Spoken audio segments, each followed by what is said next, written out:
Okay, so what I did is I went and I got some scrap paper, so I want to cover up the my sides over there, these sides and the top, and I'm going to put one across the bottom.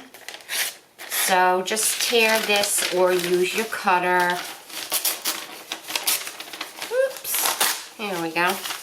So I'm going to put one there, and I have my painter's tape. You can either use painter's tape or you can use some washi tape. A lot of us have washi tape that we just don't know what to do with it.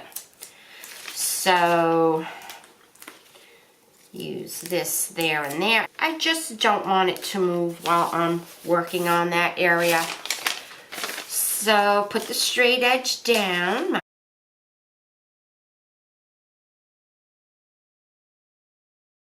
Okay, I'm making some adjustments because I do have the mask for the flowers. So let me get those. I have them right here. Never throw them away. Once you make them, you just need to make them once and save them. Right there.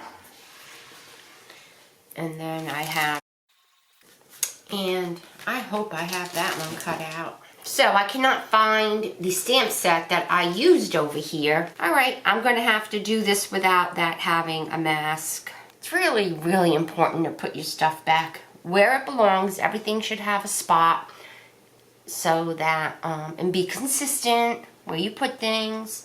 And then that way when you need them or want them, you know exactly where to go. I think someone came and just took my stamp set, because the others were there. As you can tell, I'm getting a little upset.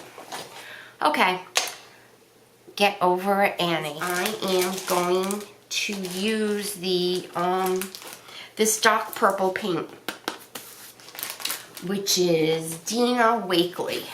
And if you recall, it's very heavy.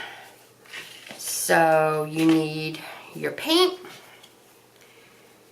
a little bit of the paint over here on your palette, and all this other stuff is all dry, and that does come out really, really thick. But in order to thin it out, I am going to use the LIQUITEX glazing medium. That way, well, I don't expect to make a big mistake, but if I did, because it has the glazing medium on it, I have a moment or 2 or 7 to get a Q-tip, which I should have. Here it is, a Q-tip to get rid of it if I need to. So the paint, the glazing medium, and remember, the glazing medium does not add color. It gives it a new consistency. So let's mix that up, and I really need for it to be pretty thin and smooth.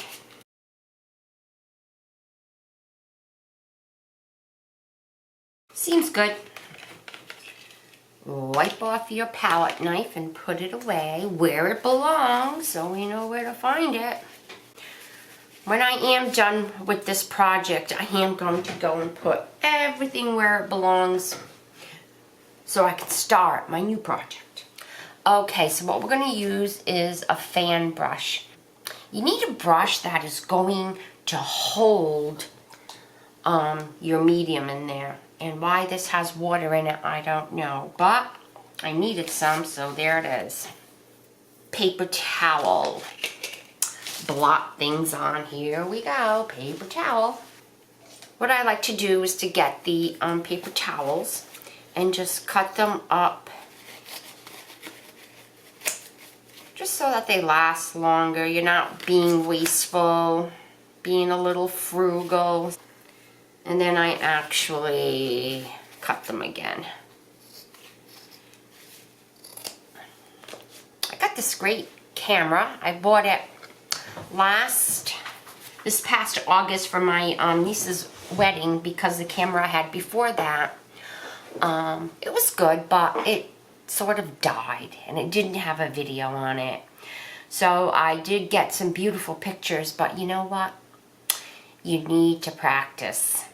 I got beautiful pictures outside, but when we went indoors, it was a catastrophe, and I did not know how to work the camera. So what I've been doing is I'm going online, and I'm watching a gentleman teach me how to use the camera.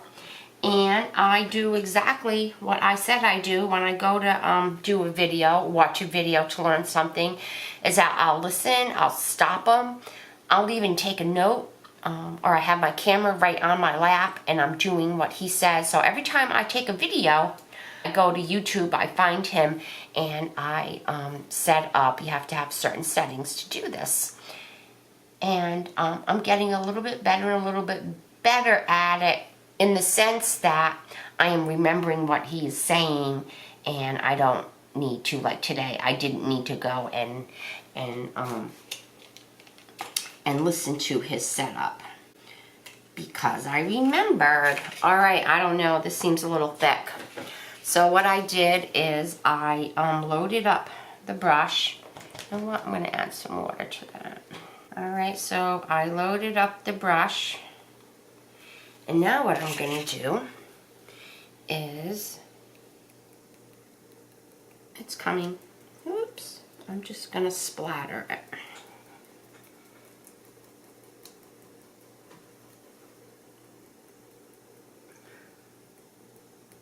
You know, it may be a little bit too thick. Just added a little, I just dipped my brush, whoops, in the water, just a little bit. And so it's wet. Oh yeah, here it comes. So you just get your finger and you tap on the brush. There are lots of ways to do this. There is even a tool, it's called a speckling tool, I think. It's a tool for everything, but you don't need it to do this. You just need someone to show you how to do it. And that is what I'm doing. So I'm able, because I have the mask on, I'm able to get right in between the flowers. Pretty much won't go where I want now, will it? Of course not.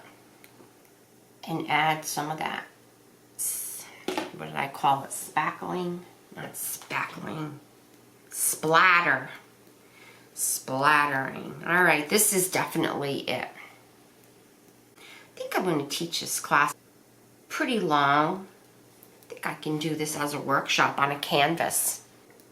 I think I will. I thought I would do it as one of my monthly classes, but it's a little bit too long. So here is an example. I don't want any splattering like on my I don't even know if you can see it. It's over here. It got onto the yellow.